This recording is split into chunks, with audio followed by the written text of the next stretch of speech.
শ্ৰীযুত উপমন্যু বৰকাকতি সফল যুৱ উদ্যোগী ব্যৱসায়ী বিশ্বৰ প্ৰথমটো প্লাষ্টিক মুক্ত টি-টিপ বা চাহপাত বেগ তৈয়াৰ কৰি এক নতুন দিনৰ বাট কটীয়া হৈছে সফল যুৱ ব্যৱসায়ী উদ্যোগী শ্ৰীযুত উপমন্যু বৰকাকতি পৰিৱেশ অনুকূল স্বাস্থ্যসন্মত চাহৰ প্ৰতিষ্ঠান উলাহ টিৰ প্ৰতিষ্ঠাতা অসমৰ চাহৰ 200 বছৰীয়া যাত্ৰাকালৰ অন্যতম সংযোজন উলাহ টি 140তকৈ অধিক মহিলাক কৰ্মসংস্থাপন প্ৰদান কৰি নতুন আশাৰ দুৱাৰ মুকলি 50,000ৰো অধিক গ্ৰাহকক সন্তুষ্টি প্ৰদান কৰি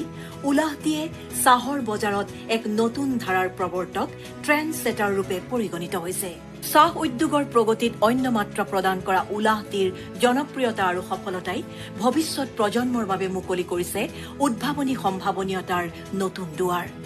শিৱসাগৰৰ উদ্যমী যুৱক উপমন্যু বৰকাকতিৰ এই সফল আৰু অগ্ৰগামী যাত্ৰাই